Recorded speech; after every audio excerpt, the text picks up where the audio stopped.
तो हेलो दोस्तों, आपका स्वागत है फिर से एक बार एलदीप क्लासेस में। आई होप कि अच्छे होंगे, अच्छी आपकी तैयारी चल रही है। तो ये है दिन का टाइम और हम आपका देख रहे हैं साइंस एंड टेक। कल मैंने एक क्लास आपको दी, छोटी क्लास थी हालांकि वो, उसमें हमने 9-10 क्वेश्चन समझा पे उन टॉपिक्स को देखा हमने किस तरीके से सवाल बन सकते हैं और किस तरीके से आपको एक अंडरस्टैंडिंग आपको उनकी होनी चाहिए। अब इतने कम टाइम में जिस तरीके से हो पाएगा मैं उस तरीके से देने की कोशिश कर रहा हूँ, ठीक है, ताकि आपका जो एक लगभग एक सिलेबस का राउंड अप आपके दिमाग में बैठ जाए, ठीक है।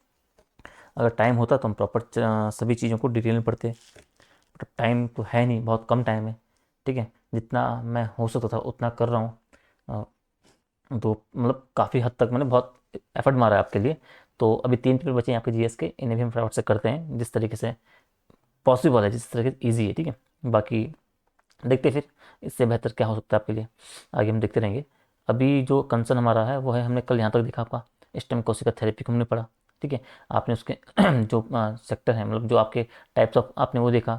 इंडिया में कौन से आपको एक जो अप्रूवल है आपने वो देखा, उसके लाभ आपने देखे, ठीक है। स्टेम सेल थेरेपी की सीमाएँ देखी। अब उसी का एक पार्ट अगला है कि उसी का एक जो नया हम कह सकते हैं जो तरीका बोल सकते हैं स्टेम सेल थेरेपी का। तो इसमें मैं कोशिश करूंगा लेक्चर में कि आपका जो बचा हुआ पार्ट है पूरा हो जाए एक डेढ़ क्लास में, या इंपॉर्टेंट जो आपके सेगमेंट है सवाल है आपके हो जाएं टॉपिक से, ताकि वहाँ से आप उनको कवर करने की कोशिश कर पाओ, ठीक है। सीधा अब इस पर आप देखो भाई, हमने क्या पढ़ा, स्टेम सेल कोशिका देखा कल लास्ट। तो उसी का एक अगला एक मतलब तरीका हम बोल सकते हैं स्टेम सेल कोशिका का जो थेरेपी का तरीका है, वो है आपका प्रेरित अधिशक के आपका स्तंभ कोशिका, ठीक है। इसमें क्या आपको पढ़ना है, इसमें आपको आईपी या वो ध्यान रखना, इसका शॉर्ट नेम है, ठीक है ये, कि इसको अवधारणों का आपको बताना है, आपको एग्जाम पूछ सकता है और इसके संभावित लाभ आपको बताने कि क्या इसके लाभ, संभावित लाभ इसके हो सकते हैं, ठीक है। मासूकार को मैं, ठीक है भी, ठीक है। तो इसमें आपको ये देखना है कि जो आपका प्रेरित अधिशक के आपको जो स्तंभ कोशिका थेरेपी होती है, इसमें आपको ये देखना है कि ऐसी कोशिकाएं होती है ये वाली, जिनमें क्या होता है, जिनमें आनुवंशिक आपको जो जेनेटिक आपको जो रीप्रोग्रामिंग के माध्यम से किया जाता है, जो आपके अधिशक्यता है उसको विकसित किया जाता है, समझ लो। और इन्हें परिपक्व जो आपकी कायिक कोशिकाएं जो होती है उनके जब रीप्रोग्रामिंग करते हैं उससे इन्हें डेवलप किया जाता है। अब कायिक कोशिकाएं हैं किस तरीके काम करती है, ठीक है, किस तरीके से प्रॉपर्टी का मतलब डिटेल्स में वो हम फिर यहाँ पे तो नहीं पढ़ पाएंगे, बस आप इतना थोड़ा सा आप ध्यान रख सकते हो, ठीक है। और इसीलिए क्या इन्हें प्रेरित मतलब इन्हें प्रेरित किया जाता है, डेवलप किया जाता है, रिप्रोग्राम किया जाता है, उन्हें विकसित किया जाता है बेसिकली, और इसलिए इन्हें क्या बोलते हैं, प्रेरित अधिशक के आपका जो स्तंभ कोशिका है उन्हें बोलते हैं, ठीक है। अब इनसे संबंधित अनुसंधान के क्षेत्र में क्या है, सबसे अग्रणी जो शोध करता है वो कौन है, वो जापानी एक वैज्ञानिक थे, डॉक्टर शिंजो यामा नाका, ठीक है। उन्होंने क्या किया, उन्होंने 4 जो विशिष्ट जीन बेसिकली है उनके प्रयोग किया था। और उन पे प्रयोग करने के बाद क्या है, वर्ष अगर हम देखें इसमें 2006 में क्या चूहों पर उन्होंने एक अपना वो किया था, रिसर्च किया था, अपने मतलब प्रयोग किया था बेसिकली। और जो चूहे की आपकी जो परिपक्व कोशिकाएं थी, ठीक है, और 2007 में मनुष्य की जो परिपक्व कोशिकाएं थी, जो कायिक कोशिका हैं, उनके गुणों के विकसित करने में सफलता हासिल की थी, ठीक है। अब इसके जो महत्व क्या आप बोलोगे भाई, कि अब ये प्लोरीपोटेंट अब कोशिकाएं ये सब मतलब बहुत थोड़ा सा पढ़ने वाली चीज़ें हैं, ऐसा कुछ ध्यान रहेगा नहीं। अब बस ऐसे ही आप देख लो फिलहाल भी, ठीक है, बाकी हम आगे देखते रहेंगे फिर से। प्लोरीपोटेंट जो कोशिकाएं बेसिक होती है उसके संदर्भ में आपको जो भ्रूण बेसिकली होता है, ठीक है, जब बच्चा पेट में होता है जो भ्रूण के रूप में, तो वहाँ से इन कोशिकाओं को निकालने मतलब इन सब चीज़ों को आप देखने को आपको मिलती है, ठीक है। तो जो भ्रूण पर आपकी निर्भरता है उसको समाप्त कर देती है, क्योंकि जब आप क्लोनिंग वगैरह करते हो तो आपको जो भ्रूण एक नवजात मतलब पेट में होता है, तो उससे आपकी जो प्लोरीपोटेंट जो कोशिका है वो निकल जाती है, ठीक है। तो इससे फिर आगे जाके आपके जो जितनी भी चीज़ें हैं उस ये आपका बहुत इंपॉर्टेंट हो जाता है। लेकिन जब इससे इससे निकाल जा रहा था तो इसमें एक एथिकल और जो बाकी आपकी जो हेल्थ इशू मतलब जो आपको खतरा रिस्क वाली बात थी, ठीक है।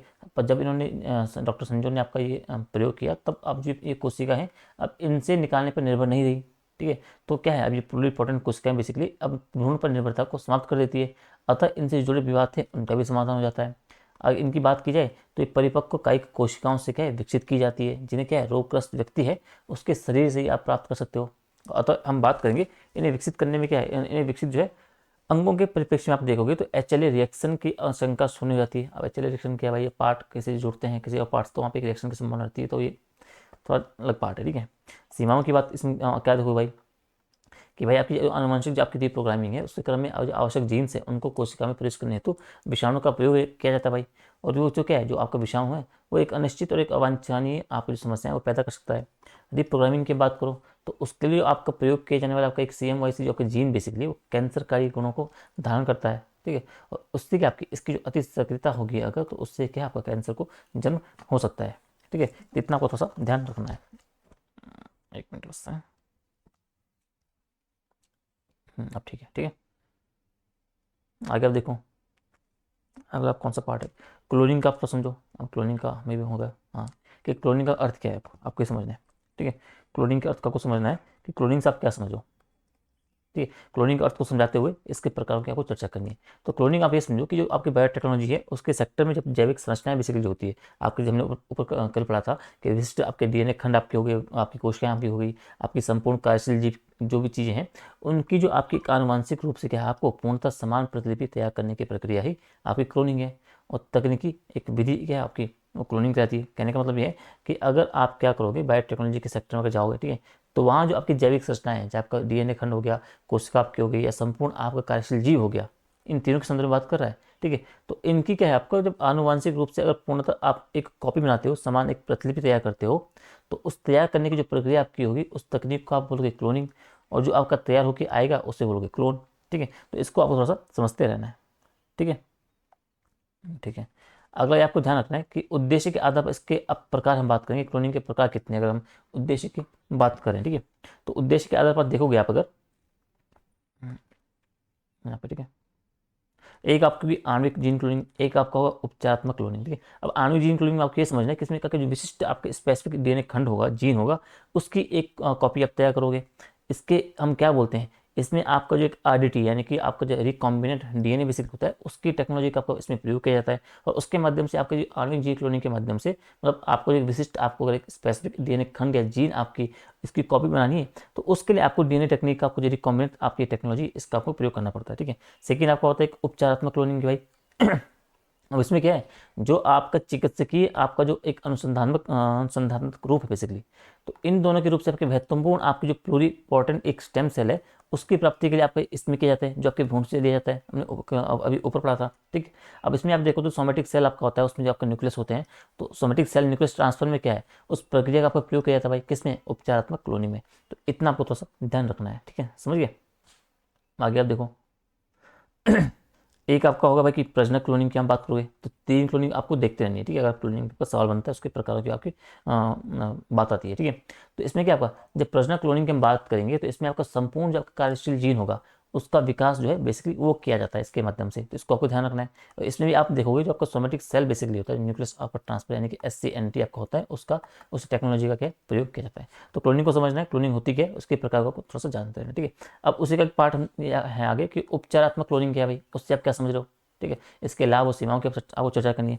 तो उपचारात्मक क्लोनिंग की हम बात करेंगे तो उसके तहत क्या आपके जो उपचारात्मक उपयोग के लिए, अनुप्रयोग के लिए, अथवा अनुसंधान के संदर्भ में क्या, अगर आप भ्रूणीय कोशिका आपकी जो रेखा है उसे प्राप्त करने से के उद्देश्य आपकी जो कायिक कोशिकाएं बेसिकली है, वो नाभिक स्थानांतरण विधि से क्या जो भ्रूण बेसिकली उसको विकसित करने की प्रक्रिया आपकी क्या होती है, उपचारात्मक क्लोनिंग आपकी कहलाती है। ठीक है, अब इसके लाभ क्या हैं वो भी देखते हैं हम, एक मिनट। ठीक है, तो आपने ये देखा, माउस हो गया, हो गया, हाँ ठीक है, आपने ये देखा कि उपचारात्मक क्लोनिंग यानी कि आपका जो थ्योरेपेटिक आपकी जो क्लोनिंग बेसिकली है वो होती क्या है, जिससे आपके तहत आपका जो एक उपचारात्मक उपयोग आपका हो गया, एक अनुपयोग आपका हो गया, उससे क्या आपका, या हम कह सकते हैं एक अनुसंधान के लिए, उसके संदर्भ में क्या कुछ भ्रूण कोशिका बेसिकली है जो आपकी रेखा है, उससे प्राप्त करने के उद्देश्य आपके जो कायिक कोशिका, आपका जो नाभिक स्थानांतरण है, उस विधि से आपका जो भ्रूण को विकसित करने की प्रक्रिया को आपका क्या है, उपचारात्मक क्लोनिंग बोलते हैं। ठीक है, अब इसके लाभ क्या होंगे, इसमें लाभ ये होगा क्योंकि जो आपका एक एच एल ए रिएक्शन आपका होता है, उसकी समस्या का समाधान आपका हो जाएगा। ठीक है, अंगों के मांग आपकी जो है, जो आपकी आपूर्ति की समस्या है उसका समाधान हो जाएगा। ठीक है, जो आपके मानव विकास वाली बात है, जो आपकी कोशिका विभाजन वाली बात है, जो आपकी कोशिका विभेदन की बात है, तो उनसे संबंधित जो आपकी चीज़ें हैं बेसिकली, उनकी संबंधित जो आपकी प्रक्रिया है, तो उनको क्या है, उनको एकल कोशिका के स्तर पर क्या है, आपका प्रयोगशाला के स्तर पर आप समझ सकते हो। मानव भ्रूणीय विकास की आप प्रक्रिया को समझने में हेल्पफुल रहेगी। ठीक है, नई दवाएं आपकी हो गई, टीके आपके हो गए, रसायन आपके हो गए, इन इत्यादि की प्रभावशीलता आपकी सुरक्षा परीक्षण में आपका प्रयोग के इसमें रहेगा। ठीक है, परिणाम क्या है, चिंताएं क्या, बेसिकली आपकी नैतिक चिंता बनी है, एक तकनीकी चुनौतियां हैं, एक सुरक्षा चिंता है, एक कानूनी चिंता है, और एक आर्थिक चुनौतियां हैं। ठीक है, जब नैतिक चिंताओं की बात करोगे भाई, तो ये मानव जीवन का एक सम्मान और गरिमा का हनन होने की संभावना से बनी रहती है। आपके उपचारात्मक क्लोनिंग जो है एक जटिल प्रक्रिया आपकी है भाई। ठीक है, सुरक्षा की चिंता में बनी है, तो उत्पन्न जो कोशिकाएं, तो उनकी सुरक्षा आपका हो गया, उनका जो प्रभावशीलता की बात है उसके बारे में आपका चिंता बनी हुई है। जो आपकी कानून की बात करो आप, तो आपके जो क्लोनिंग के नियम आपके हो गए, जो कानूनी दिशा निर्देश आपके हो गए, इनकी संबंधित चिंता आपकी बनी हुई है। अब आप ये बोल सकते हो कि आर्थिक चुनौती इसलिए भाई कि एक बहुत ही महंगी प्रक्रिया है आपकी, ठीक है, इसके लिए आपको व्यापक संसाधन चाहिए, व्यापक एक आर्थिक निवेश की आवश्यकता आपके लिए है। तो आपका जो इसमें आपको इन सीमाओं को ध्यान रखना है, ठीक है। सीधा आप अगले आप देखो भाई कि आपकी जो प्रजनन क्लोनिंग की अवधारणा को आपको स्पष्ट करते हुए इससे जुड़ी चुनौतियों को रेखांकित करते हुए आपके मानव क्लोनिंग के पक्ष में आपको तर्क देना है, ठीक है। अभी बोलना है आपको कि जो कायिक कोशिका बेसिकली है, तो कायिक कोशिका के नाभिक स्थानांतरण की हम बात करते हैं, उसके माध्यम से क्या है, संपूर्ण जो कार्यशील बेसिकली जीव है उसको विकसित करने की प्रक्रिया क्या आपकी प्रजनन क्लोनिंग कहलाएगी, ठीक है। आप ऐसे बोलोगे कि एक ऐसी जैविक संरचना बेसिकली जो क्या करेगा, जो एकल जनक द्वारा आपका जो अलैंगिक प्रजनन विधि से विकसित की जाती है बेसिकली, इतना समझो, और जो आपका आनुवांशिक और जो शारीरिक रूप से क्या है पूर्णतः अपने जनक के समान होती है, क्लोन जीव कहलाती है। आप ये समझो कि जो आपकी कायिक कोशिका आपका जो नाभिक स्थानांतरण है, ये विधि है, तरीका है, तो इस विधि के माध्यम से क्या है आपका जो संपूर्ण कार्यशील जीव है उसको विकसित करने की प्रक्रिया क्या है आपकी, उसको विकसित करने की प्रक्रिया आपकी प्रजनन क्लोनिंग आपकी कहलाती है। समझ गए कि भाई कायिक कोशिका नाभिक स्थानांतरण के माध्यम से संपूर्ण जीव या कार्यशील जीव को अगर आप विकसित कर रहे हो तो उसकी जो प्रक्रिया आप अपनाओगे उसे आप बोलोगे प्रजनन क्लोनिंग, ठीक है। और आप ये बोलोगे ये ऐसी जैविक संरचना होगी, कौन, जो क्लोनिंग अपनी ये प्रजनन क्लोनिंग अपनी जाएगी, ठीक है। कैसे होगी, जो आपके एकल जनक द्वारा जो आपका अलैंगिक प्रजनन विधि से माने कि एकल जनक के द्वारा ये बना है, ठीक है, आपका अलैंगिक प्रजनन विधि के द्वारा आप विकसित किया गया है, और आनुवंशिक और जो शारीरिक दोनों रूप से आपके पूर्णतः अपने जनक के समान ही होगी, और इसी का आप बोलोगे क्लोन जीव आप बोलोगे। अब इसके पक्ष में आप तर्क दो भाई, पक्ष में क्या है कि क्लोन के माध्यम से क्या है प्रयोगशाला में आप आयुवर्धन की प्रक्रिया को आप समझ सकते हो, उसमें आप संभव आपकी मिल सकती है। इससे हो गया आपका जो प्लूरीपोटेंट आपका जो भ्रूणीय स्टेम कोशिका है बेसिकली उसको प्राप्त करने के लिए आपको आसान हो जाएगा, जिसमें आपका अंग प्रत्यारोपण से आपकी जुड़ी जो चुनौतियाँ बेसिकली जो समस्या है उनका समाधान हो पाएगा, ठीक है। अब इसमें आपकी कुछ चुनौतियाँ भी भाई कि भाई एक तो आपको वैज्ञानिक जटिलता आपको मिलेगी कि भाई इसमें चिकित्सकीय समस्याएं आपको देखने को मिलेगी, ठीक है। आपकी पारिस्थितिकीय आशंकाओं की बात करोगे भाई कि भाई आपकी जो प्राकृतिक चयन की बात है, जो आपकी चुने जाने की एक स्थिति है वो आपकी क्या है संदिग्ध हो जाएगी भाई, ठीक है। आगे आप देखो भाई इसमें एक सामाजिक समस्या आपकी बनी हुई है, इसमें क्या आपका सामाजिक समस्या, आप ये देखो भाई कि जो क्लोन होगा तो क्लोन संबंधी आपके जो सामाजिक संबंध होगा तो उनका निर्धारण करना एक चुनौतीपूर्ण आपका हो जाएगा कि आप पिता किसे बोलेगा, माता किसे बोलेगा, ठीक है। तो बाकी जो आपकी एक सोशल आपकी जो चीज़ें हैं आपकी उसमें एक थोड़ा सा आपका चैलेंजिंग रहेगा। अपराध विज्ञान की बात हम करोगे, अब व्यक्ति और क्लोन दोनों का डीएनए भाई एक ही होगा, फिंगरप्रिंटिंग उनकी एक ही होगी, ठीक है। तो यहाँ बड़ी दिक्कत आपके सामने आएगी भाई। आपकी नैतिक बात की आप बात करोगे तो मानव जीवन मूल्य जो बेसिकली है, जो आपकी गरिमा है, उसमें गिरावट आपको देखने को मिलेगा। आपको जो मानव होगा, एक है ना मानव, बाकी जीव जंतु की तुलना में कितना इंपॉर्टेंट रखता है। अब आप क्लोन करके बना रहे हो तो उसकी इंपॉर्टेंस जो है, जो एक नैतिक जो गरिमा है वो रहेगी नहीं, ठीक है। तो आप बोलोगे अतः जो मानव क्लोनिंग है उससे जुड़ी आपकी चुनौतियाँ इतनी गंभीर है कि अभी इस दिशा में आपको और शोध की आपकी आवश्यकता है, समझ गए। तो इसको आपको देखते रहना है, ठीक है। अब है जंतु क्लोनिंग की औचित्य पर आप चर्चा कीजिए। भारत में क्लोनिंग संबंधी आपकी उपलब्धियों को रेखांकित आपको करना है, जंतु क्लोनिंग, ठीक है, यानी जीव जंतु की बात करेंगे।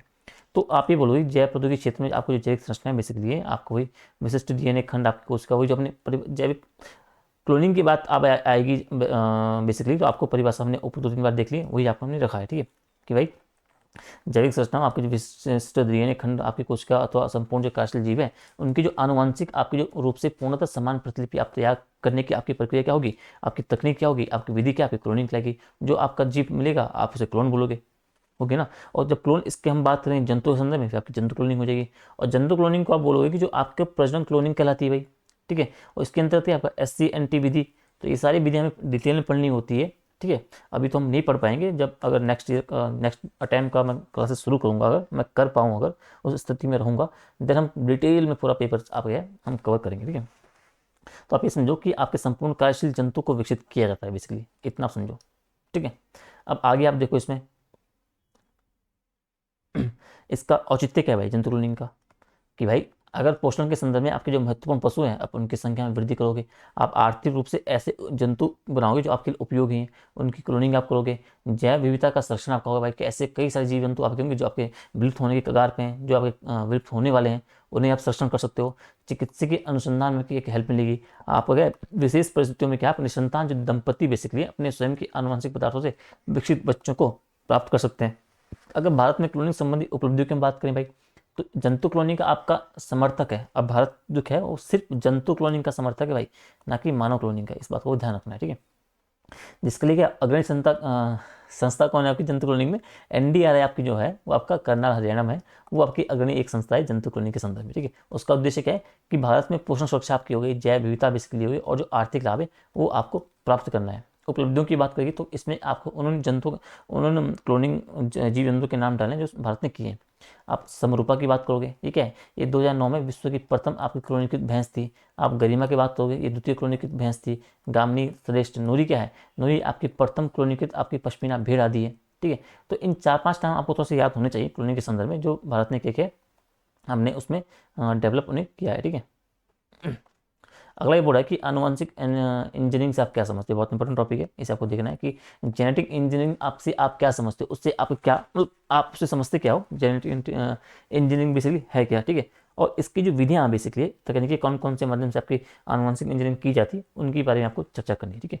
अब ये बोल रहा है कि अगर आपको विशिष्ट उद्देश्यों की प्राप्त करनी है तो उसके लिए जो आधारभूत आपके आनुवंशिक पदार्थ आपके हैं, डीएनए आरएनए, उनमें अगर आप संशोधन करोगे, उनमें कुछ चेंजेस करोगे, कुछ ट्रांसफॉर्म करोगे उसके में, या उसमें कुछ एक हस्तक्षेप की जो प्रक्रिया बेसिकली वो आपकी बोलेगी आनुवंशिक इंजीनियरिंग।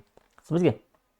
ये आनुवंशिक जेनेटिक यानी कि आनुवंशिक स्तर पर आप इंजीनियरिंग का इस्तेमाल कर रहे हो तो आपकी क्या हो जाएगी? Genetic engineering. अब आनुवंशिक स्तर की बात यानी कि जो आपके आधारभूत आनुवंशिक पदार्थ डीएनए आरएनए में अगर आप संशोधन कर रहे हो, आप परिवर्तन कर रहे हो, रूपांतरण कर रहे हो, हस्तक्षेप कर रहे हो, तो इसकी जो प्रक्रिया होगी वो आपकी बोलेगी आनुवंशिक इंजीनियरिंग कहलाएगी, ठीक है। और कुछ प्रमुख आपके जो आनुवंशिक अभियांत्रिकी है उनकी विधियां भाई निम्नलिखित है, सिंपल समझो आप, ठीक है, बाकी कुछ नहीं है। रिकॉम्बिनेंट डीएनए टेक्नोलॉजी, आरडीटी आपने समझा। आप आरएनए आप बोलोगे कि आरएनए हस्तक्षेप आप बोलोगे। अब ये क्या है आपका? ये क्या है? एक जैविक प्रक्रिया है। इसके तहत जो डीएनए के 2 या अधिक जो टुकड़े होते हैं उनको संयोजित करके एक नया डीएनए बनाया जाता है, ठीक है। ये तकनीक क्या है आपका? जेनेटिक इंजीनियरिंग की जो महत्वपूर्ण हिस्सा आपका है, ठीक है। और इसका उपयोग की बात करोगे तो विभिन्न क्षेत्रों में आपका हो रहा है भाई। आप बायोटेक्नोलॉजी की बात कर लो, आप जेनेटिक इंजीनियरिंग की बात कर लो, आप वैक्सीन विकास की बात कर लो, जीन थेरेपी की बात कर लो, तो सभी में आपको क्या है? आरडीटी का आपका इस्तेमाल हो रहा है। आरएनए हस्तक्षेप की बात कर रहा है भाई। इसकी बात करोगे तो ये भी क्या है? ये भी एक जैविक प्रक्रिया है। इसमें क्या आपके आरएनए अणु के द्वारा क्या जीन की अभिव्यक्ति को नियंत्रित और बाधित करने हेतु क्या है? लक्षित जो आपके एमआरएनए हैं उनको निष्क्रिय किया जाता है, ठीक है। और जिसका प्रयोग क्या आपका रोग उपचार साधनों की जो विकास करने आपका होगा, आपका जो रोगजनक आपके प्रतिरोधी फसल आपका हो गया, अगर फल सब्जियों की आपका क्या है उन्हें परिपक्व जो आपकी अवधि है उसमें वृद्धि करना है, इन सब मामलों में आपका क्या एक आरएनए हस्तक्षेप की प्रक्रिया उसे अपनाया जाता है। तो इसे आपको थोड़ा सा इस तरीके से समझना है। आगे आप देखो तो आगे बोलेगा कि आपका क्रिस्पर Cas9, ये तो बहुत इंपॉर्टेंट है, इस पर आपका सवाल स्पेसिफिक आपका आ सकता है और आया भी है, ठीक है। तो क्रिस्पर Cas9 को आपको जानते रहना है, बहुत इंपॉर्टेंट है। क्रिस्पर Cas9 आपका जेनेटिक इंजीनियरिंग आपको, ठीक है। तो अभी हम ये पूरा कर लेंगे तो आपको मैं बता दूँ कौन कौन सा आपको पढ़ना है, ठीक है। तो ये क्या है? ये आपके डीएनए के विशिष्ट स्थलों से क्या है काटने की सटीक और त्वरित प्रणाली है, ठीक है। और ये तकनीकी आपको क्या है? बैक्टीरिया में पाई जाने वाली एक प्राकृतिक प्रतिरक्षा प्रणाली पर आधारित होती है, और जिसका प्रयोग किया आपका आनुवांशिक बीमारियों के प्रभावी उपचार हो गया, जीन परिवर्तन के कारण आपके उत्पन्न बीमारियां हैं, कैंसर आपका हो गया, हाई बीपी हो गया, इनका उपचार और शरीर के अंदर और जो शरीर के बाहर जो जीन संपादन बेसिकली उसमें आपको किया जाता है। तो क्रिस्पर Cas9 को आपको जानते रहना काफ़ी इंपॉर्टेंट आपका, ठीक है। अब आपको जानना है कि आनुवांशिक अभियांत्रिकी के प्रयोग के विभिन्न क्षेत्रों की चर्चा करिए कि कहाँ के इसके उपयोग हो रहा है भाई, कहाँ कहाँ हो सकता है, ठीक है। कृषि क्षेत्र में कैसा होगा भाई कि आपके जो अजैविक तनाव बेसिकली आपकी बाढ़ सूखा आपका जो तापमान बेसिकली है, तो इनको कुछ आप सह सकें, ऐसे आप अधिक सक्षम फसलों का विकास कर पाओगे कृषि क्षेत्र में। आपकी कृमि रोधी फसलों का विकास कर पाओगे, जैसे आपको क्या बीटी फसलें आपकी हुई। आपका जो है जैव प्रबलीकरण है आपका, उसके माध्यम से आपके फसल उत्पादों के पोषण की बात कर रहे हो, उसमें आप मूल्य वृद्धि में कर पाओगे, जैसे हम गोल्डन राइस की बात कर रहे हैं। आपका आर्थिक और जो औषधीय महत्व के आपके जो जैविक हैं उन जैविक उत्पादों के संश्लेषण में आप वृद्धि कर सकते हो कृषि क्षेत्र में जेनेटिक इंजीनियरिंग के माध्यम से। तो आपको इनके फील्ड को आपको बताना चाहिए। एक कृषि क्षेत्र आपको हो गया, एक हो गया स्वास्थ्य क्षेत्र। इसमें क्या है कि भाई जो उपयोगी चिकित्सकीय आपके उत्पाद बेसिकली उनका संश्लेषण आपका जो इंसुलिन हार्मोन आपका हो गया, सोमेटोप्रोटीन आपका हो गया, सोमेटोस्टेशन आपके हार्मोन जो बेसिकली इनका आप कर सकते हो। प्रभावी और जो सुरक्षित आपकी वैक्सीन है उसका आप निर्माण कर पाओगे, इसे आपको जानते रहना है।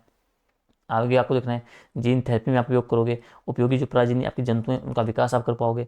पर्यावरण के क्षेत्र में क्या करोगे भाई? आपके जो सूक्ष्म जीव हैं उनकी जो अपघटन क्षमता है उसको बढ़ाकर जैव उपचार को अधिक प्रभावी आप बना सकते हो। आप जैव विविधता की सुरक्षा हेतु आप कर सकते हो, प्रदूषण को कम करने में आप कर सकते हो। प्रौद्योगिकी में क्या करोगे? आप जेनेटिक रूप से संशोधित जीवों का निर्माण करोगे, बायोफ्यूल का विकास कर सकते हो, बायोटेक्नोलॉजी का उत्पादों का विकास कर सकते हो। पशुपालन में क्या करोगे कि पशु में उत्पादकता में वृद्धि होगी, पशुओं में विशिष्ट गुणों का विकास होगा, पशुओं की बीमारियों का इलाज होगा। मानव पोषण में आपके पोषण संबंधी जो जेनेटिक विकार है उनका इलाज होगा, खाद्य पदार्थों में आपके विशिष्ट गुणों का इलाज होगा, खाद्य सुरक्षा में आपका सुधार होगा, ठीक है। तो इन क्षेत्रों में क्या आपका जो जेनेटिक इंजीनियरिंग बेसिकली उसका प्रयोग क्या एक नए अवसर आपको प्रदान कर रही है, लेकिन इसके साथ क्या जो नैतिक और जो सुरक्षा संबंधी चिंता है वो भी आपकी बनी हुई है। तो क्षेत्र में आपको इतना थोड़ा सा आपको ध्यान रखना है, ठीक है। आगे आप देखो, ये बोल रहा है कि जो आपकी पराजनीय फसलें हैं भारतीय कृषि क्षेत्र के समक्ष आपकी प्रमुख चुनौतियां तो किस तरह आपके लाभदायक है, ठीक है। अब ये बोलो आपकी जो आधारभूत आपके आनुवंशिक पदार्थ हैं उनमें आप संशोधन करके या परिवर्तन करके रूपांतरण के माध्यम से क्या आपकी जो विकसित फसलें होंगी वो आपकी बोलेंगे पराजनीय फसलें आपकी कहलाएगी, ठीक है। उसका उद्देश्य क्या आपकी जो प्राकृतिक फसलों में आपके जो विशिष्ट और जो नए गुण है उन्हें समाविष्ट करना होता है, ठीक है। और भारतीय जनसंख्या की बात करोगे आप, तो भारतीय जनसंख्या में एक लगातार वृद्धि आपकी हो रही है, उससे क्या होगा कृषि क्षेत्र में आपको बहुत ज़्यादा दबाव पड़ रहा है। परिणाम स्वरूप क्या हो रहा है, आपको कृषि भूमि में कमी आपकी हो रही है, खाने वालों की संख्या में वृद्धि हो रही है। तो आनुवांशिक संशोधन का आगे अधिक से अधिक क्या है आप उत्पादक फसलों का विकास क्या वो किया जा सकता है। जैसे क्या जीएम सरसों की बात हो गई, समझ लो। अब ये देखो आप जलवायु परिवर्तन के कारण क्या है, जलवायु परिवर्तन के कारण क्या है पड़ने वाले जो आपके अजैव प्रतिबल बेसिकली हैं यहाँ पे, जैसे ठंडा सूखा लवणता ताप को सहने में जो अधिक सक्षम फसलें होंगी आप उन फसलों का निर्माण कर सकते हो। जिससे हमने कर्नाटक आपको कृषि वैज्ञानिकों द्वारा किया गया 19वें राज्य में जो खोजा गया आपका एक जीन है जो अति कम पानी में भी क्या आपका उत्पादन करता है।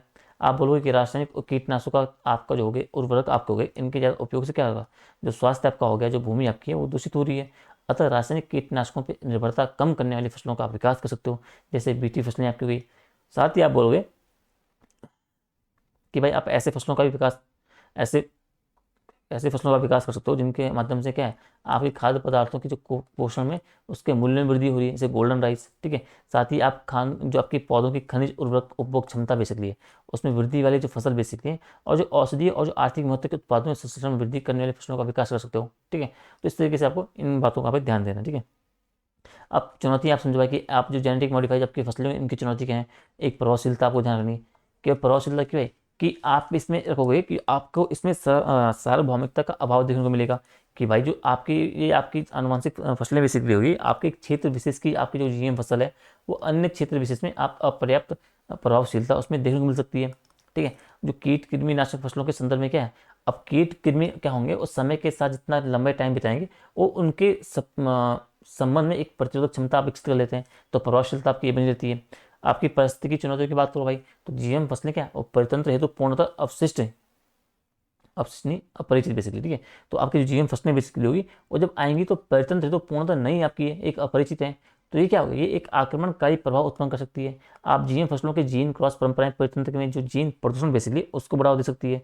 संपार्श्विक आपकी क्षति है उसके तहत जो कीट या कृमि या जो कीटनाशक बेसिकली फसल है उन प्रजातियों में क्या आपका निर्मित होने वाले आपको जो जैव विश्व बेसिकली है वो आपके लाभदायक जीवों को है वो भी आपको नष्ट कर सकती है, इसको आपको थोड़ा सा जानते रहना है, ठीक है। आगे बोल रहा है थोड़ा सा ये कर लेता हूँ, ठीक है। आई होप कि आपको इतना दिख रहा हो, ठीक है। अभी बोला कि मानव स्वास्थ्य पर क्या प्रभाव पड़ेगा भाई, तो आपके जीएम फसलों के प्रत्यक्ष उपयोग से क्या आपके जो स्वास्थ्य समस्याओं जो बेसिकली उनके उत्पन्न होने की आपकी समस्या बनी रहती है, आशंका बनी रहती है। आपकी जो जैविक अभिवृद्धि है उसमें प्रभाव की बात करोगे भाई, इससे शरीर में आपके जो पोषक तत्व हैं बेसिकली उनका संचयन क्या है वो धीरे धीरे बढ़ता रहता है, तो आपके मानव स्वास्थ्य पर आपका हार्मफुल है। सामाजिक आर्थिक प्रभाव की आप बात करो भाई, अब बड़ी बड़ी आपकी जो टर्मिनेटेड प्रौद्योगिकी बेसिकली होंगी उनसे क्या होगा आपके जो छोटे कृषक बेसिकली उनमें शोषण की वृद्धि हो जाएगी इनसे। आपकी उच्च लागत है तो बीजों की लागत है तो आपके उच्च निवेश की आपकी आवश्यकता है। आपके अधिक जो कृषक आपके हैं वो ऋणग्रस्तता से ग्रसित हैं, आपको पता ही है भारत के जितने भी आपके किसान हैं उनमें आपका ऋण से वो बने हुए हैं, कई सारे किसान आपके आत्महत्या कर लेते हैं। तो इससे क्या आपको जो उन पर मानसिक तनाव में वृद्धि है और कृषकों की आत्महत्या जैसे मामले उनमें आपकी वृद्धि आपको देखने को मिलती है, ठीक है। तो इन बातों को थोड़ा सा आपको ध्यान रखना है कि चुनौती के रूप में। अब भारत में आनुवंशिक फसलों की बात है कि भारत में कौन कौन सी आनुवंशिक फसलें हैं, आपको बीटी कपास का बात करना है, बीटी बैंगन की बात करनी है, ठीक है। आपको जीएम सरसों की बात करनी है, ठीक है। और आपको बताना है फिर जो आपका धान की एक स्वर्ण जो आपका श्री किस्म है उसके लिए बीटी कपास की बात करेंगे। तो भारत में जीएम फसलों की हम बात करेंगे, जेनेटिक मॉडिफाइड फसल, ठीक है, जीएम फसल। तो इनके जो वाणिज्यिक कृषि के संदर्भ में आप देखोगे तो विश्व में आपके 5वें स्थान पे है, और किंतु भारत में आपको जो वाणिज्यिक स्तर पर आपकी जो प्रयोग की जाने वाली कौन सी आपकी फसल है एकमात्र है आपका जीएम फसल, कौन सी है, बीटी कपास है। अब इसका विकास क्या आपका जो अमेरिका कंपनी आपकी मॉन्सेंटो के द्वारा किया गया है। और बीटी कपास के विकास में क्या आपका मिट्टी में पाए जाने वाला आपको जो बैक्टीरिया आपका होता है बेसिलस आपका थ्यूरीजेनेसिस, उसके जो आपके CRY आपका 1AC आपका जो ये आपका प्रयोग उसमें किया जाता है जीन का, ठीक है। और भारत में आप बात करोगे तो GAC के द्वारा क्या है 2002 में इसे बीटी कपास को एक वाणिज्यिक कृषि के लिए आपका उपयुक्त घोषित किया गया था। और वर्तमान आप देखोगे तो परसेंट से अधिक आपका क्या है बीटी के पास की आपकी भागीदारी देखने को मिलती है। बीटी वैगन की बात करो तो ये भी आपका जो मेरी कंपनी मॉन्सेंटो इसके द्वारा विकसित किया गया है। वही जो क्राई आपका 1AC आपका जीन है उसके द्वारा विकसित किया गया है, ठीक है। और भारत में आपका GAC के द्वारा से 2007 में वाणिज्यिक कृषि हेतु आपकी घोषित किया गया था, किंतु इसके विरोध में 2010 में इसकी खेती पर रोक लगा दी। GM फसलों का सरसों की आप बात करोगे, धारा मस्टर्ड की आप बात करोगे, किसका विकास जो है दिल्ली विश्वविद्यालय की संस्था आपकी जो है सेंटर फॉर जेनेटिक आपका मैनिपुलेशन ऑफ जो क्रॉप्स प्लांट है उसके द्वारा एक सरकारी परियोजना के अंतर्गत किया गया है, ठीक है। इसकी बात करें तो वाणिज्यिक कृषि की स्वीकृति प्रदान के पश्चात क्या आपका व्यापक विरोध हुआ, फिर इसे वापस लिया गया।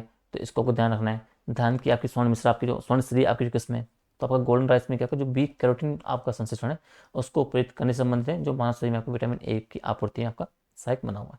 तो इसको आपको थोड़ा सा जानते रहना है, ठीक है।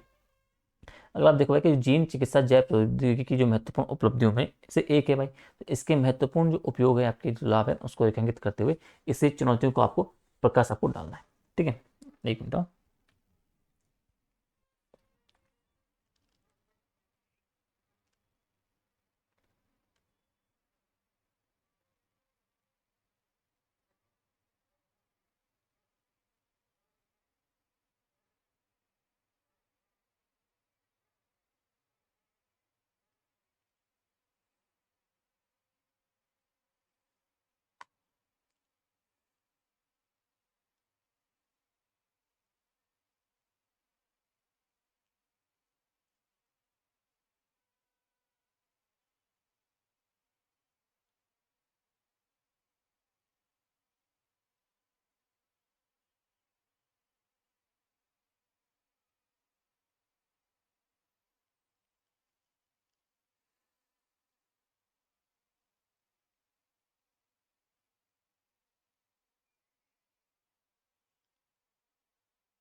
जीन चिकित्सा जैव प्रौद्योगिकी की एक महत्वपूर्ण उपलब्धियों में से एक थी।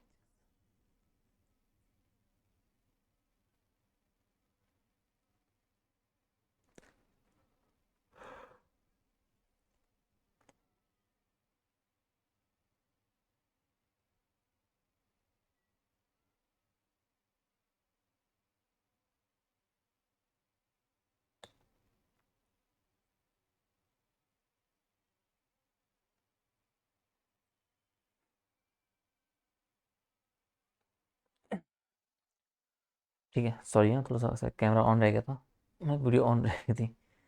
तो हम ये करते हैं कि वैसे तो बहुत सारे टॉपिक हैं जो एग्ज़ाम के लिए इंपॉर्टेंट है, हम उन पर डिस्कस करते हैं। बाकी हमें बाकी जो आपके टॉपिक्स हैं उन्हें आप छोड़ सकते हो, ठीक है। जैसे कि आप जीन चिकित्सा इसमें बात करो, आपकी जैव प्रौद्योगिकी की महत्वपूर्ण उपलब्धियाँ, इस सवाल को आप रहने दो, ठीक है। इसको आप रहने दो। जीन चिकित्सा की सीमाएँ, जर्मलैंड भी आपकी एक टाइप ऑफ ये है जीन चिकित्सा, इसका उदाहरण है, इसको आप छोड़ दो, ठीक है।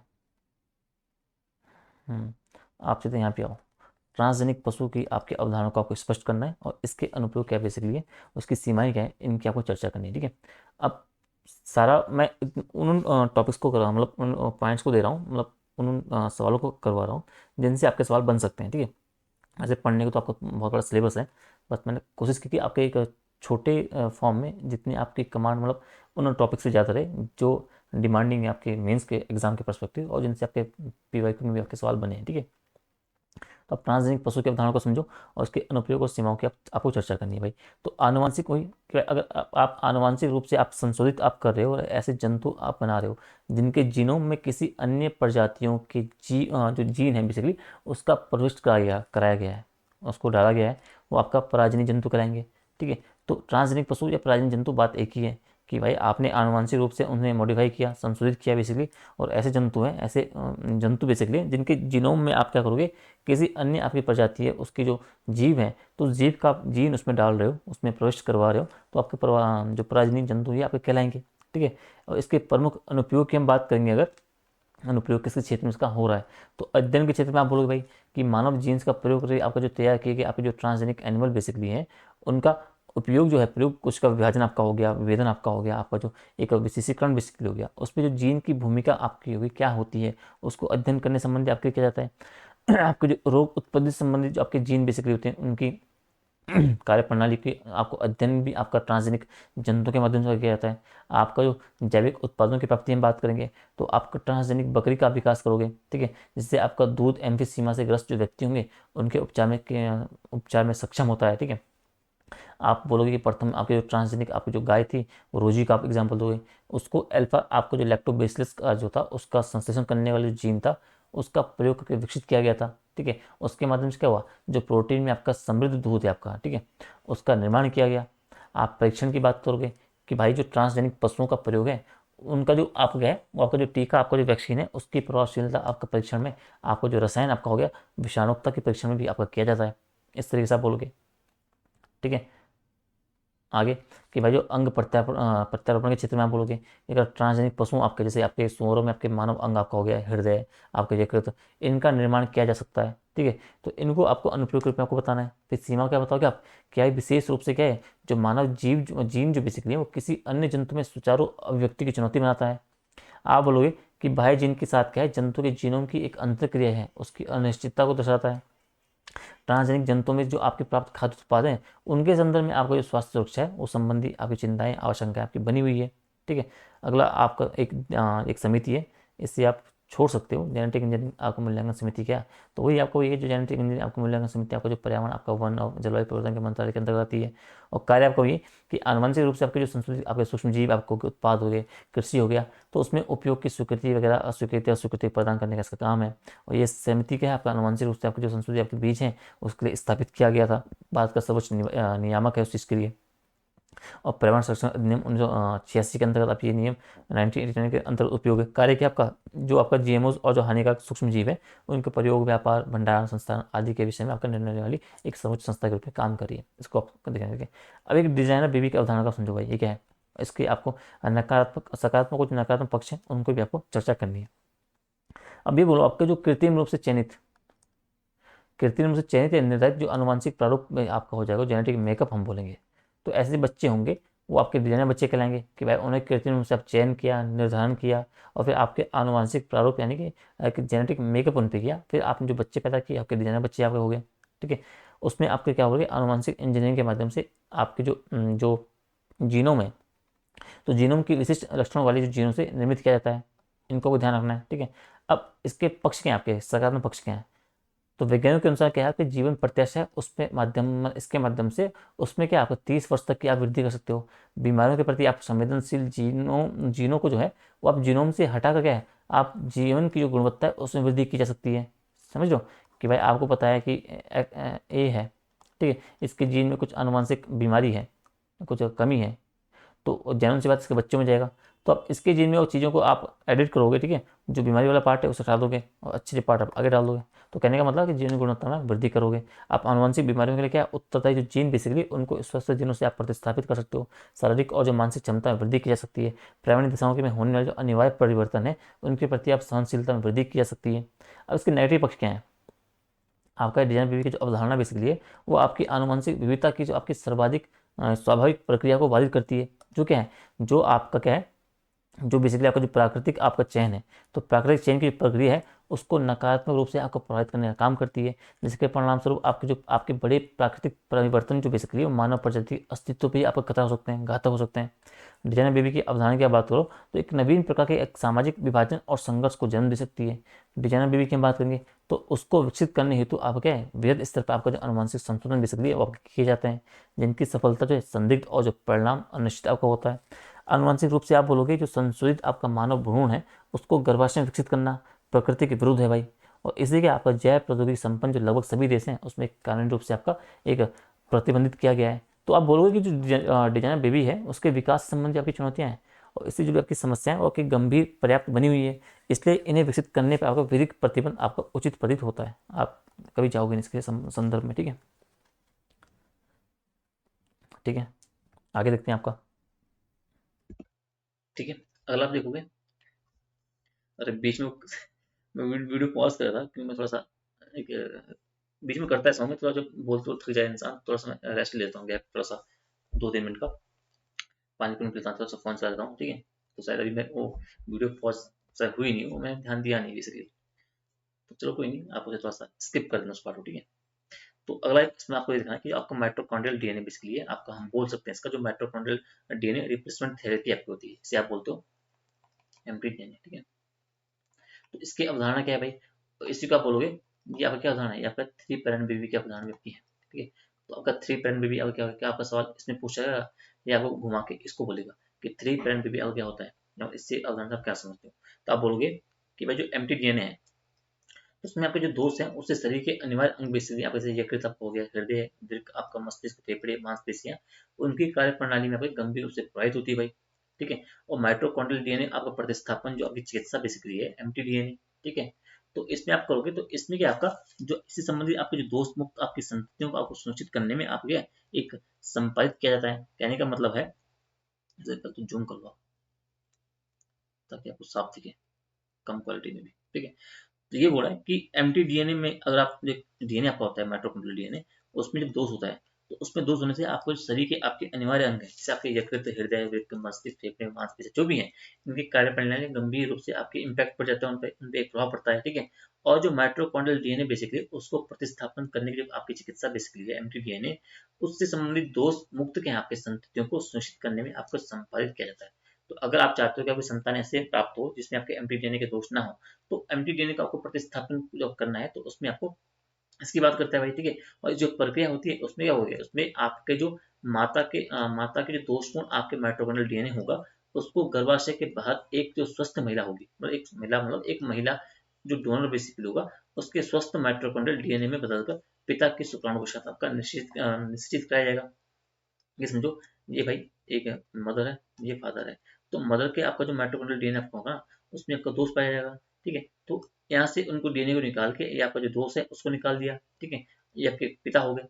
ठीक है, तो इसके जो डोनर आप क्या करोगे, आप इसके दोस्तों जो माइटोकॉन्ड्रियल डीएनए है इसके गर्भाशय बाहर निकालोगे। ठीक है, और एक स्वस्थ महिला आपकी और आएगी यहाँ पे। ठीक है, तो इसका जो स्वस्थ आपका जो माइटोकॉन्ड्रियल डीएनए होगा उसे मिला निकाल के इससे मिलाओगे, और मिलाने के बाद क्या आपका जो आपके पिता के आपके शुक्राणु हैं उनसे आपका मतलब उनसे निषेचित करवा के आपस में आईवीएफ तकनीक का उपयोग करोगे। ठीक है, और उसके माध्यम से क्या जो महिला की जो आपका जो माता है इसके वापस इसके गर्भाशय में आप उन्हें स्थापित कर दोगे। ठीक है, फिर जो स्वस्थ बच्चे का जन्म होता है जिसमें आपके 3 लोग आपके होंगे, माता होगा, पिता होगा और जो आपका डोनर महिला है जिसका आपका एक माइटोकॉन्ड्रियल डीएनए उसके अंदर दिया है वो आपकी होती है। तो इसके बाद 3 पेरेंट हो गए आपके, तो ये आपका क्या है थ्री पेरेंट बेबी आपका कहलाता है। इतना आपको ध्यान रखना, सिंपल सा भाषा में आपको ये समझना है, ऐसे है तो बड़ी कॉम्प्लेक्स समझने में, तो आपको यही समझना है। ठीक है, लाभ क्या होगा, लाभ ये होगा कि भाई जो आपका माइटोकॉन्ड्रियल डीएनए उसमें दो से उत्पन्न होने वाली जो बीमारियां बेसिकली जो समस्या है उससे आपकी मुक्त संतानें आपको प्राप्त होगी। आपको निश्चित करने आपके एकमात्र आपका प्रभावी और जो विश्वसनीय उपचार पद्धति आपकी यही है। सीमाएं क्या है इसकी, सीमाएं इसकी है कि इस चिकित्सा में देखोगे आपको जीनोम संपादन आपको हो गया, पात्र निश्चयन आपको हो गया, भ्रूण स्थानांतरण आपके से कई सारी आपकी जटिल इसमें जो प्रवृत्तियां हैं वो आपको शामिल इसमें देखने को मिलती है। समझो आगे। हम्म, तो भाई ये काफी जटिल प्रक्रिया आपको देखने को मिल रही है। इससे होगा क्या, इससे आपकी जो सफलता है वो आपकी दर बहुत कम आपको मिलती है। आप बोलोगे दो भिन्न महिलाओं के अगर माइटोकॉन्ड्रियल डीएनए का आप संयोजन करना एक अपने आप में चुनौतीपूर्ण काम है। आप जो माइटोकॉन्ड्रियल डीएनए स्थानांतरण चिकित्सा बेसिकली है उसके अंतर्गत जो आनुवांशिक रूप से आपको जो संशोधित मानव भ्रूण को जो है गर्भाशय में स्थानांतरित किया जाता है। इसमें एक कानूनी जटिलताएं आपकी काफी सारी आपको देखने को मिलती है। और आप बोलोगे तो जो आपकी चिकित्सा बेसिकली है, तो आपका डिजाइनर बेबी है उसकी अवधारणा को बल प्रदान करती है, जबकि हम डिजाइनर आपका बेबी है उस पर हम उसे सपोर्ट नहीं करते हैं, समझो। तो इतना आपको सब जानते रहना है। अब आप बोल रहे हैं कि जैव उपचार यानी कि बायोरेमेडिसिन क्या है भाई, इसको इसके अनुप्रयोग आपको बताओ। आपके जो जीवित सूक्ष्म जीव होंगे ना, उनकी सहायता से अगर आप किसी प्रदूषित स्थल को है प्रदूषण पूर्ण स्थिति में आप लौटाते हो, उसे प्रदूषण मुक्त करते हो, उसको संकल्पना जो बेसिकली आप कीजिए, ये आपकी जैव उपचार है। यानी कि जैव के माध्यम से आप उपचार कर रहे हो जीवों के माध्यम से। अब जैव उपचार में आप देखोगे तो आपकी मृदा, सतही जल, भूमिगत जल प्रदूषण को सीमित करना तो समाप्त करने की आपकी जो दृष्टि से बेसिकली अत्यंत आपको सुरक्षित और प्रभावी विधि मानी जाती है। और इसके तहत क्या आपकी जो विधियां आपके प्रयोग में लाई जाती है, पहले आपकी रहेगी स्वस्थानीय, इसमें यानी कि जो प्रदूषण बेसिकली है, जो प्रदूषक है उनका उपचार क्या है, प्रदूषक स्तर पर किया जाता है। जैसे पानी के स्तर पर कोई आपकी तेल वगैरह फैल गया अगर समुद्र की आप बात करते हो, ठीक है, तो उसको हटाने के लिए क्या करते हो आप, उसको हटाने के लिए सफाई के लिए क्या होगा, जैव उद्दीपन होते हैं। जैव आपके सूक्ष्म जीव बेसिकली उनकी संख्या में आप वृद्धि करते हो। आप जैव संवर्धन की बात करते हो, सूक्ष्म जीव हो गया, बाहर से आपका जैव प्रदूषित स्तर पर आपका पहुंचाया जाता है। तो पहले आपने स्वस्थान देखा, और अगला फिर इसमें आपने देखा एक जैव उद्दीपन वाला देखा, और एक आपका जैव संवर्धन है, ठीक है। प्रदूषित स्तर आपने पहुंचा दिया भाई, इसका इस्तेमाल किया जाता है। और दूसरी विधि आपकी होगी बाह्य स्थान है, इसके अंतर्गत जो प्रदूषक है उनको उसका मेन स्थान है जहाँ से प्रदूषण हुआ है वहां से हटा करके आप अन्य स्रोत स्थल पर, आप किसी अन्य स्थल पर आप उसे ले जाते हो और वहाँ पे इसका उपचार किया जाता है। जैसे कि आप हम शहरी ठोस अपशिष्ट प्रबंधन बेसिकली होता है, ऑयल चेपर आपका हो गया, आइलोबीस आपका हो गया, इसकी बात आप कर सकते हो, ठीक है। तो जैव उपचार को जानते रहना है, जैव उपचार आप समझिए। और दो आपको तरीके आपको देखते रहना है, ठीक है, स्वस्थान बहिस्थान है। स्वस्थान में क्या है, आपको उसी स्थान पे आप करोगे, ठीक है, बहिस्थान पे क्या वहां से कहीं दूर आप ले जाओगे, ठीक है। अब जैव उपचार के अनुप्रयोग आपको समझाने की क्या किसके अनुप्रयोग आपको है, ठीक है। तो अनुप्रयोग की बात करोगे भाई, तो आपकी जो रासायनिक सफाई जो विधियां बेसिकली है, उनकी तुलना में कुशल भी आपकी एक विधि है, और जो सुरक्षित आपकी विधि है, क्योंकि ये प्राकृतिक परिघटनाओं को आपको अपना दी है, उन पे आधारित होती है। आप जो कई प्राकृतिक प्रक्रियाएं बेसिकली उन पे आधारित होने के कारण क्या आपका इनका कोई प्रतिकूल और जो पार्श्व प्रभाव नहीं पड़ता है। माइक्रोलॉजी आपका जो है विशेष रूप से क्या है, एक मरुस्थलीकरण को रोकने के लिए क्या है, उसकी दृष्टि से अत्यंत प्रभावशील है, प्रभावशाली है बेसिकली। जैव उपचार के माध्यम से क्या जो तेल सा आपका हो गया, उसके कारण जो उत्पन्न होने वाली जो पर्यावरणीय आपकी समस्या है उनका समाधान क्या है, सुगमता पूर्वक किया जा सकता है। यह विधि क्या आपका अत्यंत आपकी सस्ती भी है। तो इन माध्यम से आपको जानते रहना है कि जैव उपचार क्या है, बायोरेमेडिसिन क्या है, इसके अनुप्रयोग क्या है और विधि क्या है, समझ गए। अब अगला टॉपिक है हमारा डीएनए फिंगरप्रिंटिंग। तो क्लासेस आपकी 1.5 घंटे तक आपकी चलने वाली है आज, मुझे लग रहा है, ठीक है। ठीक है, कोई नहीं, हमें पूरा निपटाना है आज कैसे भी। डीएनए फिंगरप्रिंटिंग की बात करें कि भाई डीएनए फिंगरप्रिंटिंग आप क्या समझते हो, डीएनए आपकी प्रोफाइलिंग क्या है, फिंगरप्रिंटिंग के उदाहरण क्या है, इसको आपको समझना पड़ेगा, ठीक है। ठीक है, गाँव में ठंडा होता है गाँव में, ठीक है। तो ये है आपका कि डीएनए प्रोफाइलिंग का पढ़ना है कि डीएनए प्रोफाइलिंग क्या समझते हो, या आप बोलोगे कि डीएनए फिंगरप्रिंटिंग की आपकी बात हम करोगे, ठीक है? तो इसमें आप ये देखना है कि इसकी अवधारणा क्या है भाई, और इसके अनुप्रयोग और सीमाएं का आपको चर्चा करनी है, ठीक है। अब डीएनए फिंगरप्रिंटिंग क्या बोलोगे कि भाई एक तकनीक ऐसी है जिसमें किसी व्यक्ति विशेष क्या है उसके डीएनए का विश्लेषण आपको किया जाता है, और विश्लेषण करने के बाद उनकी जो विशिष्ट आपकी पहचान की जाती है, ठीक है। और ये तकनीक आपका डीएनए के जो विशिष्ट क्रम बेसिकली है उनको पहचानने के पर आधारित आपकी होती है। और जो आपके प्रत्येक व्यक्ति में क्या आपका अलग अलग होता है, ठीक है। और किसी व्यक्ति के आपके विभिन्न अवयव आपके हो गए, रुधिर आपका हो गया, बाल आपका हो गया, लार, वीर्य, जो अन्य कोशिकाएं आपके स्रोत हैं, उनके सहायता से क्या आपका डीएनए की आपकी पहचान की जाती है। कहने का मतलब कि डीएनए फिंगरप्रिंटिंग एक ऐसी तकनीक है, ठीक है, जिसमें व्यक्ति के डीएनए का आपको विश्लेषण करके उनके विशिष्ट पहचान अभी की जाती है, क्योंकि हर व्यक्ति का जो डीएनए आपका एक जो विशिष्ट क्रम होता है उसको पहचानने पर आधारित होती है, और हर व्यक्ति का जो डीएनए आपको विशिष्ट क्रम बेसिकली है वो आपका अलग अलग होता है, ठीक है। अनुप्रयोग की बात करोगे भाई कि आपका पैतृक संपत्ति से आपके संबंधित विवादों को सुलझाने के लिए महत्वपूर्ण आपकी भूमिका निभाएगा। आपकी जो आनुवंशिक बीमारियों की पहचान हेतु उनसे संबंधित आपके चिकित्सक कार्यों में आपकी इंपॉर्टेंट भूमिका निभाएगा।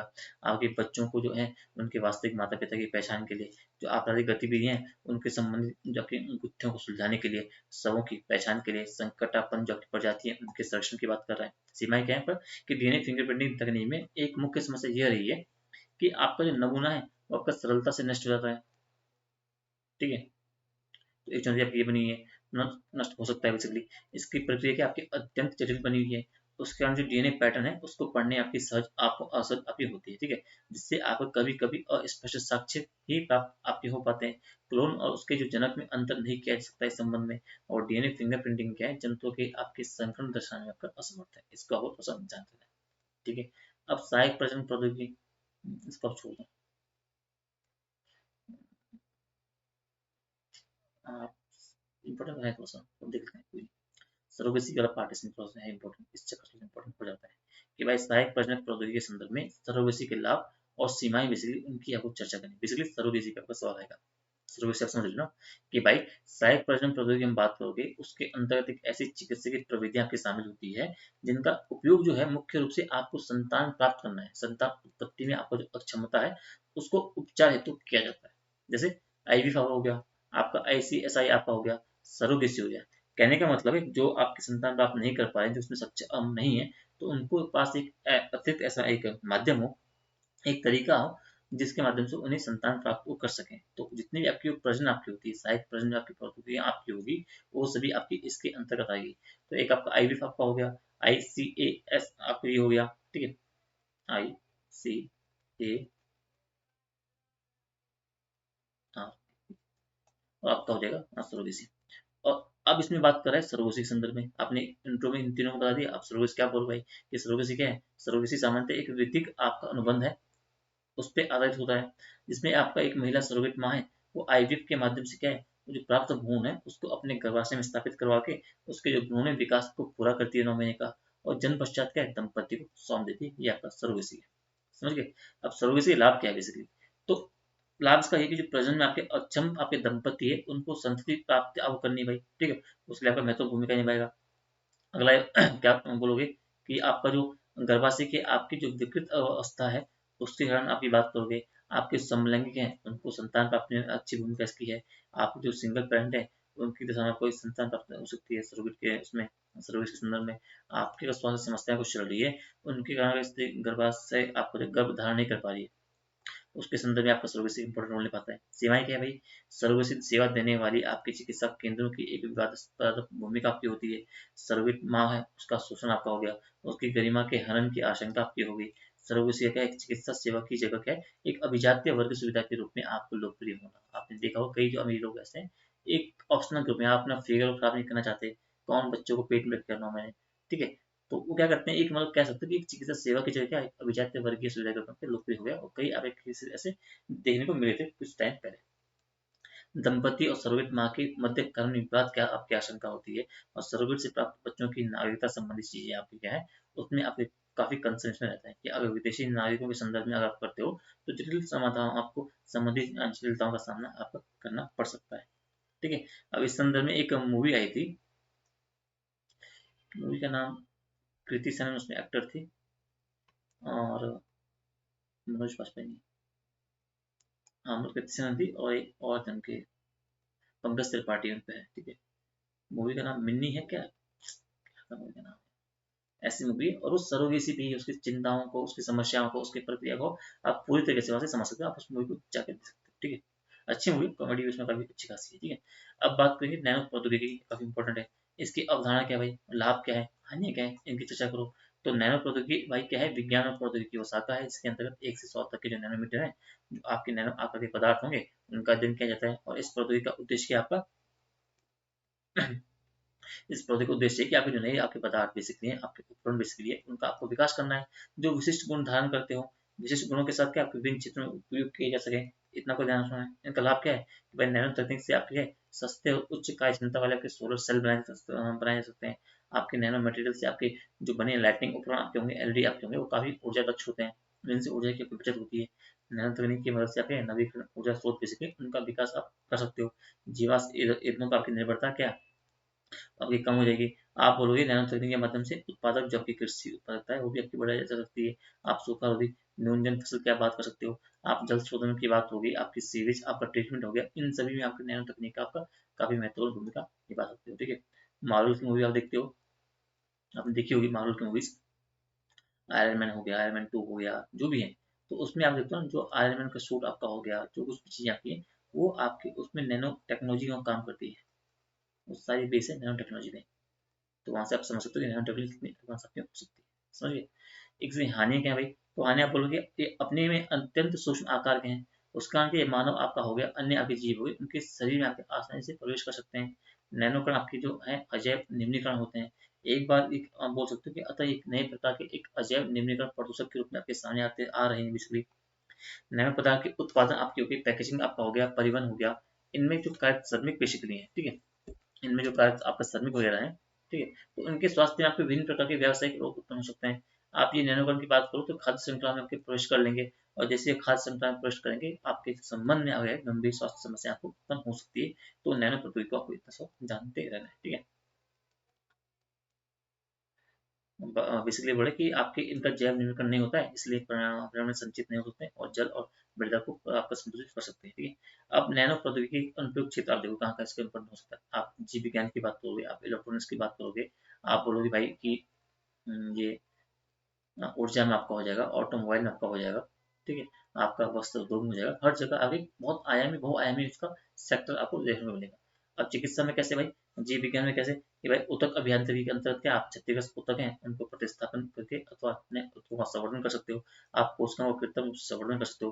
प्रत्यक्ष नैनोकणों का उपयोग क्या है? किसी प्रतिरूपी अथवा अन्य पदार्थों के साथ क्या है, उसके साथ करके आप किसी विशिष्ट जो अणु है उसकी संरचना आपकी हो गई, सूक्ष्म जीव हो गए, उनकी पहचान आप कर सकते हो। इलेक्ट्रॉनिक्स में कैसे करोगे भाई कि जो कार्बन नैनो ट्यूब है उनके इलेक्ट्रॉनिक्स आपके गुण जो बेसिकली उसमें टेलीविजन आपका हो गया, बैटरी हो गया, इन आदि उपकरणों फ्लैट पैनल जो बेसिकली है उसके डिस्प्ले के निर्माण को संभव बनाया है। नैनो स्तर की बात करोगे तो नैनो स्तर के जो ट्रांजिस्टर हैं वो अधिक शक्तिशाली होते हैं, अधिक तेज गति से काम करते हैं, अधिक ऊर्जा दक्ष होते हैं, और साथ ही आप बात करोगे इसकी मदद से क्या माइक्रो प्रोसेसर बेसिकली है उसका आकार भी अत्यंत छोटा हो सकता है।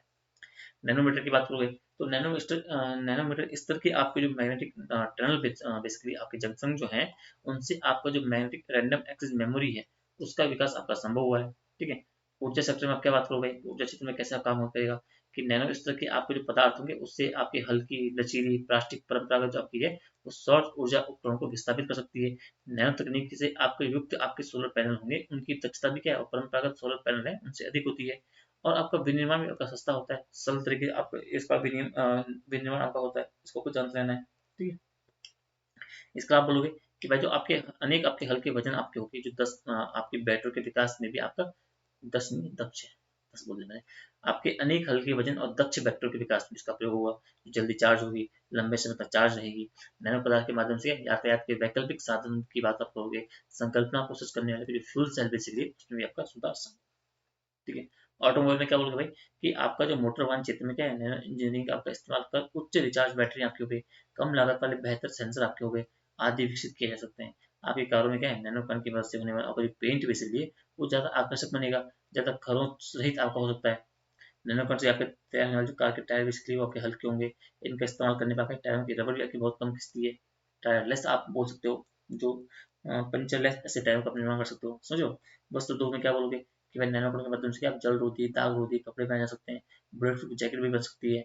कपड़ों में आपके नैनो सिल्वर मिलाओगे तो आपको बैक्टीरिया नहीं पनपेंगे वहाँ, ठीक है। इनके बाद बात मतलब इनको आपको बोलते रहना दिखाते रहना, ठीक है। अन्य क्षेत्र क्या बोलोगे आप कि कौन कौन से अन्य प्रयोग है? रसायन विज्ञान की बात होगी, पर्यावरण की बात होगी, उपभोक्ता उत्पादन के निर्माण की होगी, पर्यावरण स्वास्थ्य की बात हो गई, कॉस्मेटिक क्षेत्र की बात हो गई, आपका अंतरिक्ष और प्रत्यक्ष की बात हो गई, समझो। सैन्य कार्यों बात आयाम आपको देखने को मिलता है, तो इनको आपको देखते रहना है, ठीक है। रसायन विज्ञान में कैसे बोलोगे कि आयनों को छानने जो उपयोग होने वाले आपके जो नैनो फिल्टर है उनका निर्माण हो गया, उनका प्रयोग डायलिसिस के दौरान कर सकते हो। जल प्रदूषण को दूर करने हेतु चुंबकीय नैनो का प्रयोग कर सकते हो। नैनो के प्रयोग से उत्प्रेरक एजेंट के रूप में आप काम कर सकते हो। उत्पादक उपभोक्ता मामलों में कैसे कि आपको जो खाद्य वस्तुओं की पैकेजिंग में आप कर सकते हो, उसमें जो प्रयोग होने वाले जो आवरण बेसिकली उसके निर्माण में आप कर सकते हो। आप वस्त्र उद्योग में नैनो तंतुओं का उपयोग कर सकते हो। आप चश्मों के शीशों में आपको जो है परावर्तन रोधी क्षमता के विकास के लिए आप उन पर नैनो घोलों का उपयोग कर सकते हो, उनका लेप लगा सकते हो, समझ लो। स्पेस एलिवेटर का केबल तैयार कर सकते हो, ये नैनो तकनीक में सहायक बनी है, मजबूत है, कम वजनी है, फाइबर निर्मित आपका है। नैनो पदार्थ का उपयोग करके सैनिक हेतु आपके एक हल्के और बुलेट प्रूफ जैकेट आप हेलमेट आदि ये सब आप तैयार कर सकते हो। आपका कार्बन नैनो ट्यूब का इस्तेमाल कर सकते हो, कम वजन विमान आप तैयार कर सकते हो। तो बहुत एक बहुआयामी आपका नैनो प्रौद्योगिकी आपको देखने को मिलता है, इसलिए आपका जो इम्पोर्टेंस का बहुत ज़्यादा है, तो इसलिए आपके चांसेस रहते हैं, हाई चांसेस इसके कि आपके यहाँ से आपके सवाल बने, ठीक है। तो आपको इनको भी आपको देख लेना है, ठीक है। ये बाकी आप आगे आओ।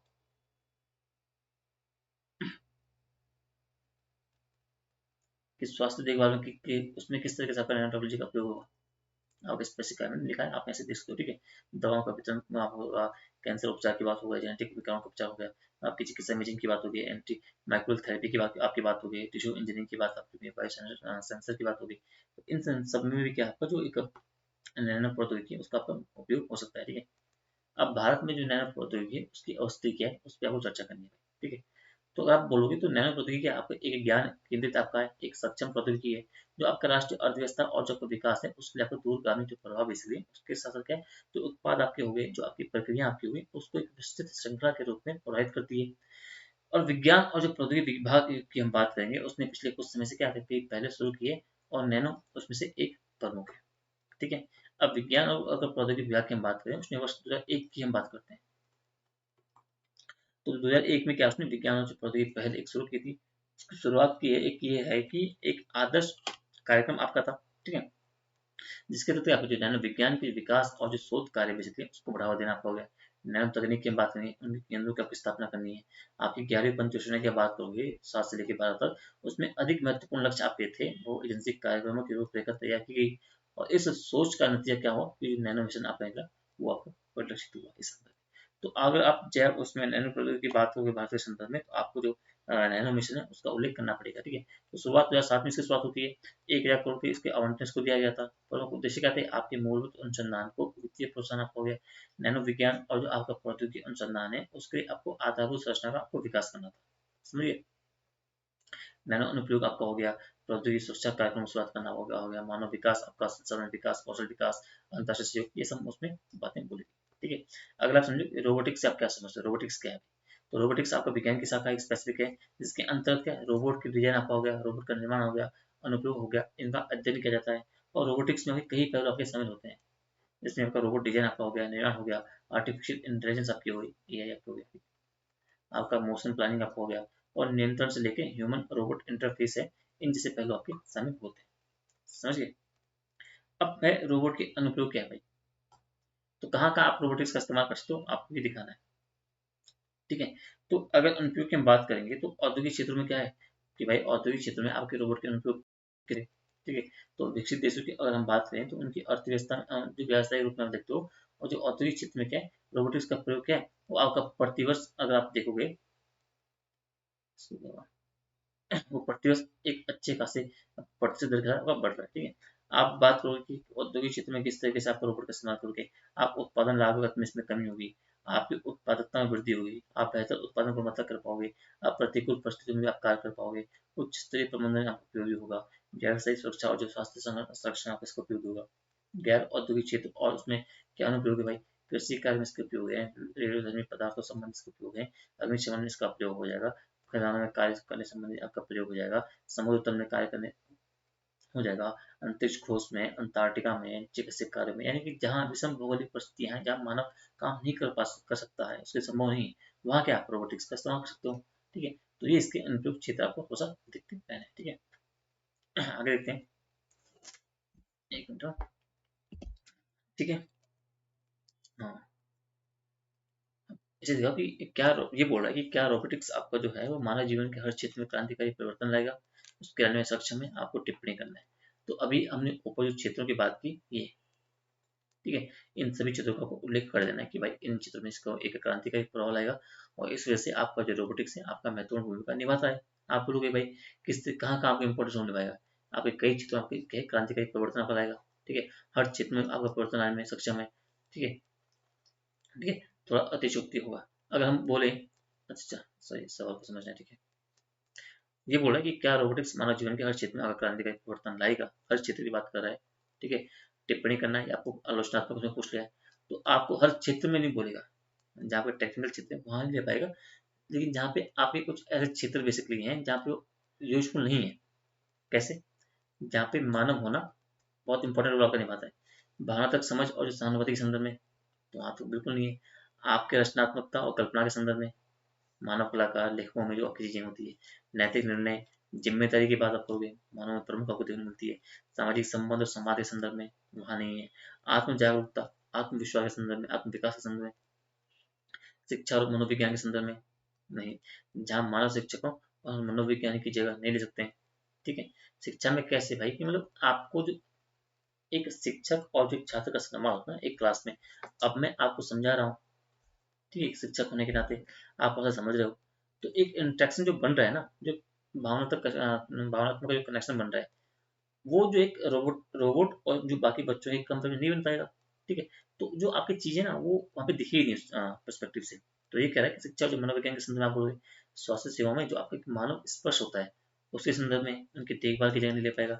और कला और संस्कृति की बात करेगा भाई, कला और संस्कृति क्या है, उनकी एक जटिलता आपकी हो गई, गहराई तक है वो तक नहीं पहुंच पाएगा जो कि मानव होता है। तो ये कुछ आर्ट्स आपके क्षेत्र हैं जहाँ आपका रोबोटिक्स जो है वो आप नहीं पहुंचाएगा। अगर उन्हें पूछा जाए कि आपके सेक्टर की बात करेगा, ठीक है, या किन किन बिंदुओं की बात करें तो आपको इनको डालना है। ठीक है। अतिचालकता की अवधारणा की बात कर रहा है, ठीक है, तो अतिचालक की अवधारणा आप छोड़ दो, ठीक है, ये आप छोड़ सकते हो। इसमें आप मैग्लेव ट्रेन की अवधारणा क्या है, ये अतिचालकता पे आपकी काम करती है।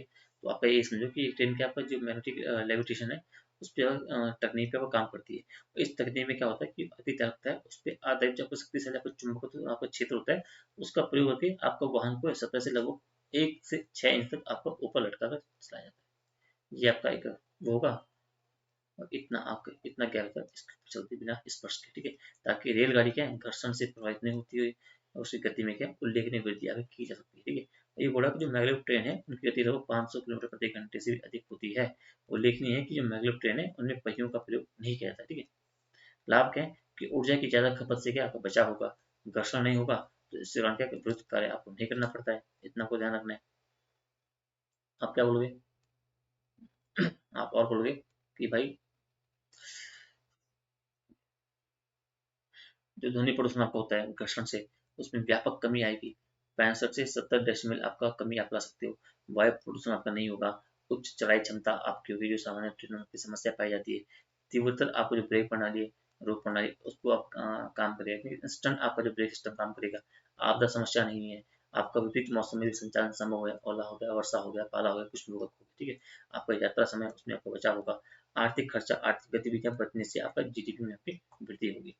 सीमाएं क्या है कि मैंगलोर ट्रेन की सबसे आपकी राह चुनौती क्या है, उसकी लागत वाली बात है। बहुत ही महंगी तकनीक है।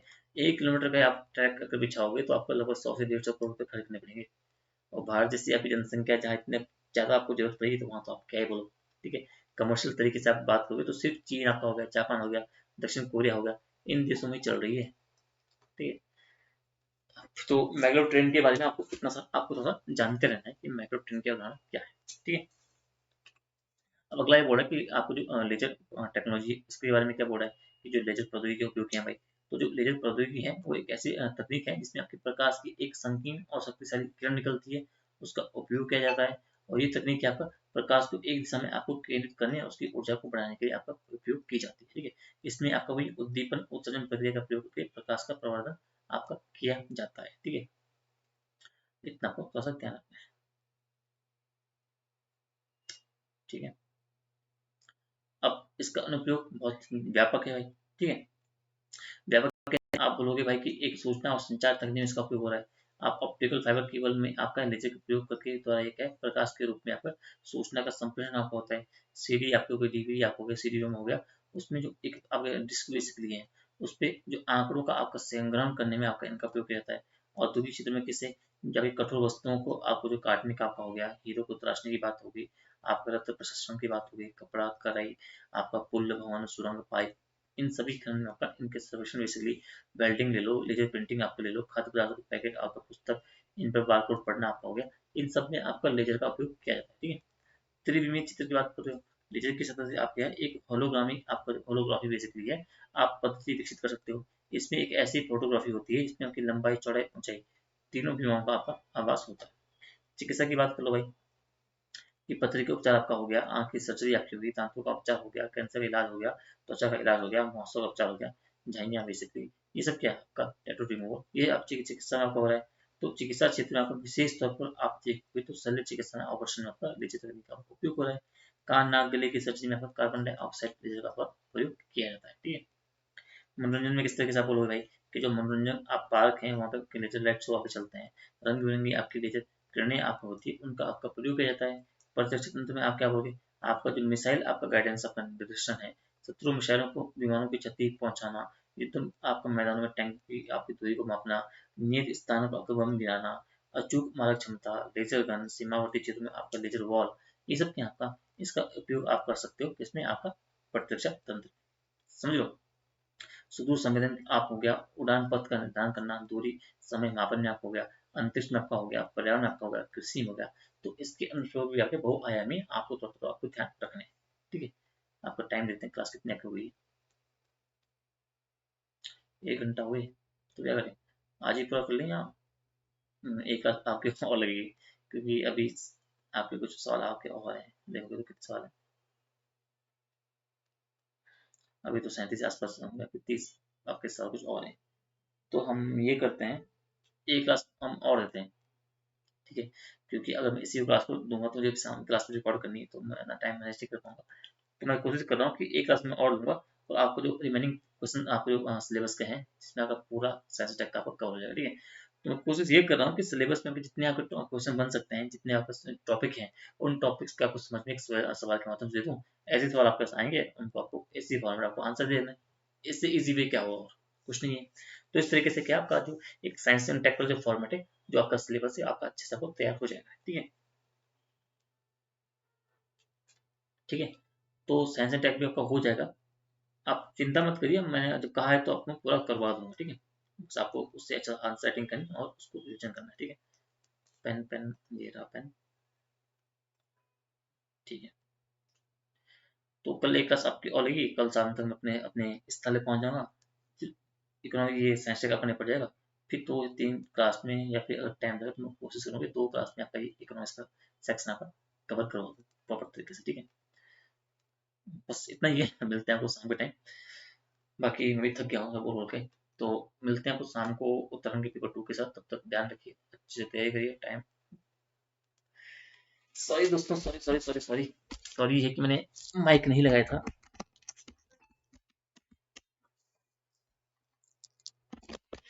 एक्सट्रीमली सॉरी, मैंने वहाँ से माइक को कनेक्ट नहीं किया था। तो अभी पिछले पिछले आगे 15-20 मिनट में आवाज़ थोड़ा सा उतनी क्लियर में भी ना आई हो, तो उसको आप मैनेज कर दीजिएगा। ठीक है, तो मिलते हैं आपको शाम के टाइम। तब तक ध्यान रखिए, अच्छे से पढ़िए। तब तक के लिए टाटा बाय।